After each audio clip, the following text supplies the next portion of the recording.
I've met Joe Namath. I've talked to Joe Namath. Years ago, the ingrate and I had 4th of July week off. I had it off. Somebody needed a week switched, and I swapped with him. I had a week in August, and he needed the 4th of July week for his daughter's wedding, and yeah, sure, I'll switch. I don't give a shit. Well, my cousin Moon, my Hanai cousin Moon, and my Hanai cousin Haim, and Bap own a house in South Lake Tahoe. They call it the cabin, but Christ Jesus, it's a 4-bedroom house. So we're up there. It's Moon and our friend Bug, I played Pop Warner with. Hayward didn't have a team, so Hayward kids came to San Leandro to play. So I met Bug later on when I started to hang around these guys, and I'm thinking, shit, I know you. And he says, I know you too. In fact, he calls me Joey, and you know goddamn well hardly anybody calls me Joey unless you've known me for since I was a kid. Anyway, Moon and Bug and the Ingrate and I are in Tahoe for a couple days golfing, and it's the 4th of July, so it's the celebrity golf. So we go to the practice round, I think it was on the Wednesday, and they charge you, and it's a little bit more laid back, and we're at the tee box, and it's a par 3, and there's like a group hitting it, and then 2 groups waiting. Well, in one of the groups, goddamn, it's Joe Namath. And so he's standing kind of off, closer to us, but not right by us. And I say, excuse me, Mr. Namath, would you mind talking to us for a couple of minutes? I said, we're longtime AFL Raider fans, and we would love a few minutes of your time. Well, he walks over. He's a gregarious guy, and we talked to him. I mean, I told him, first off, we never called him Joe. It was always Mr. Namath, because we show this guy mad respect. And I told him, I said, we know it wasn't Ben Davidson who broke your jaw, contrary to the popular picture. It was Ike Lassiter who broke your jaw. And he looked at us and says, you know how few people, not Raider fans or Jet fans, know that? And I said, well, we know it. So we get to talking about the Super Bowl 3 and the AFL, and by God, he was just the nicest man. He talked to us.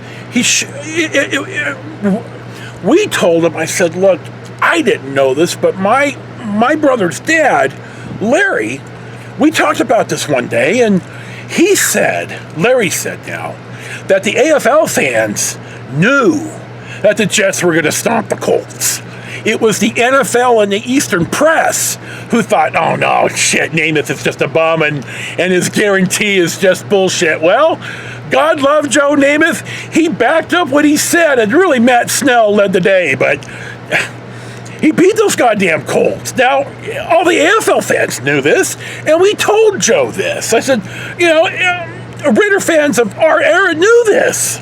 And he said, well, we had, the Jets now, he said, we had no doubt that we were going to stomp these guys. He said, we just knew it. And by God, they did. So, we talked to Joe Namath a few more minutes, and he was, we had wasted enough of his time, and we thanked him for talking to us. It was his group was up on the tee box now, and so, by God, I've talked to Joe Namath, and he was just the nicest man. So, that's your story time with Joe for today. Thank you for watching. I just thought of this. Let me add a couple of things about the celebrity golf and the trip for the rest of the week. Curly Neal of the Globetrotters, he has since passed, but was one of the nicest guys. He was gregarious, he was funny, he was smiling, he posed for pictures, he signed autographs. He really exemplified why people pay money to go to the celebrity tournament. It certainly isn't to watch these goddamn people golf. Now, this is years ago. Josh was about 15 maybe, so, we're talking 35 years, I guess. 25 maybe, a while ago, certainly. Golf sand. Now, I and the ingrate and I were golfing up a storm. That's all I did was golf and play softball. It was awesome. It worked. So, golf sandals had just kind of sort of started to not exactly come out, but you started to see a bit more of them on the course. Now, I bought golf sandals a couple times. Once, I had them in the back of the DeVille, and it got stolen. I was heartbroken. Golf sandals are awesome. I mean, they've got spikes on the bottom. Now everybody uses the composite plastic spikes, but, God, they were awesome in the summer. I loved them. Anyway, two pro athletes, Joe Thiesman and Mike Schmidt, were in their twosome, and somebody asked them if they liked their golf sandals. I thought that was a legitimate question, and they turned around and just chastised this guy for even talking to him. And somebody else spoke up and said, "Hey, you assholes, we're not here to see you golf. We're here to interact with you because it's a celebrity. It's the practice round of the celebrity tournament." And Thiesman and Schmidt just, instead of just shutting up or apologizing, goddamn the fuckers doubled down. And I'm thinking, dudes, I'm not going to say nothing. It was said, but I'm thinking, we're not here to see Mike Schmidt golf. Come on, guys. So sometimes you got really cool people like Joe Namath, and you got Curly Neal, and then you got assholes like Joe Thiesman. And let me tell you something. I loved when, what's his name on the goddamn Giants? Lawrence Taylor broke his fucking leg. I jumped up screaming, yes! And I never do that, but fuck that Joe Thiesman. Fuck him. Fuck him. And Mike Schmidt, you're one of the greatest third basemen ever, but you're an asshole to people. So fuck you too. Now the ingrate and I drive out to Elko, and we're going to golf, and I like Nevada, and there's scenery to see and stuff. And we had gotten back from our round, and the celebrity golf was on. It was Sunday. It was the real golf now. And Johnny Bench, one of the best catchers ever, and I mean on par with Yogi Berra as greatest catcher ever, has like a 4-inch putt. And Josh and I are watching, and I'm saying, dude, he's going to miss this. And this is why, when you play with me, there are no gimmies and there are no mulligans. You play by the rules, except if you think you hit one out of bounds and you go up there and it did go OB, you just drop and take a stroke or two because you don't want to hold up play. That was drilled into me by my brother George. No matter how shitty you are, don't hold up play.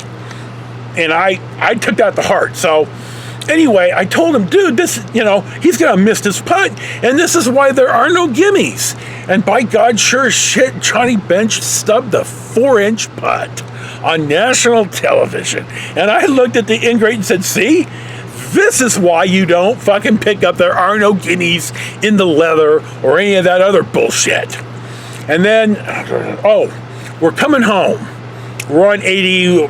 We're in my Toyota pickup. Great truck, by the way. God, I love that truck. And he's about at the age to where we need to start thinking about buying him a car. And not some hoopty-mobile. Well, we're in the car, and it seems to me he's driving. I think he's got his permit by now. And I say, I've talked to Marie. I was still married to Marie at the time, and I said,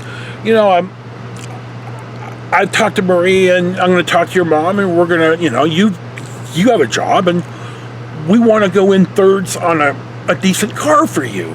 And he looks at me and says, oh, I don't need that, Dad. I'm getting 3 cars. And I said, excuse me? He says, well, yeah, my mom's going to buy me a car, and I'm going to get Grandpa's car, and then Uncle Dennis is going to give me a car. And I just thought, okay, well, I never let him live that one down. Every time he had any type of car problems, I just said, well, dude, you've got 3 cars. And, well, maybe that's why he doesn't talk to me anymore. Anyway, I wanted to add that on. In fact, now that I see it's about 5 minutes and almost 6 minutes, I'll just make this into a separate clip. So thank you for watching another Storytime with Joe, and enjoy your day.